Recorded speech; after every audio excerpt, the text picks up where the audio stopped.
శ్రీవారి ప్రేమలేఖతో ఆయనతో నా అనుబంధం ప్రారంభమైంది. 40 ఏళ్ల సుదీర్ఘ ప్రయాణం, ఎన్నో మధుర స్మృతులు,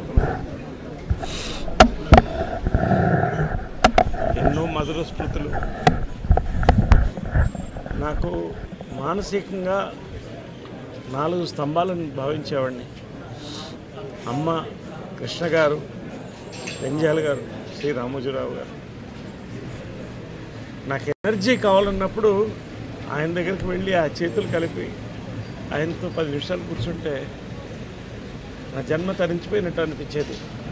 ఈరోజు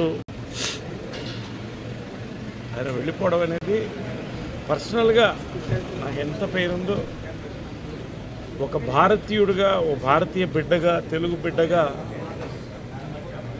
కొన్ని కోట్ల మందికి తీర్చలేని నష్టం ఇది.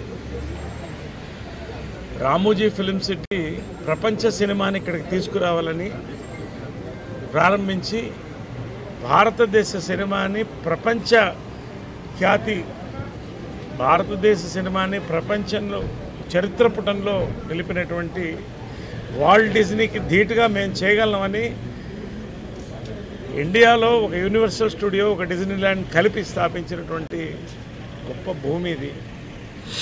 ప్రతి తెలుగువాడు ప్రియా పచ్చళ్ళతో ప్రపంచం అంతా ఎక్కడైనా కూడా సంతృప్తిగా తిని ఎక్కడన్నా బతకలిగినటువంటి ఒక మంచి రుచిని కల్పించారు.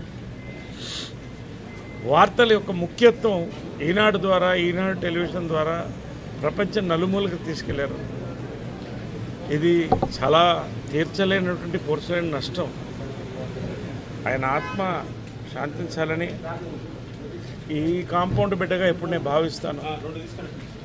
ఎప్పుడు ఈ కుటుంబం ఎప్పుడు కూడా వాళ్ళకి నేను నా యొక్క ప్రగాఢ సానుభూతి తెలుపుకుంటూ ఎప్పుడు వాళ్ళు బాగుండాలి. వేల మందికి భోజనాలు పెడుతున్నారు, లక్షల మందికి. వీళ్ళు సంతోషంగా ఎప్పుడు రానున్న రోజుల్లో ఈ యొక్క లెగసీ కొనసాగకపోతున్నాను. Thank you.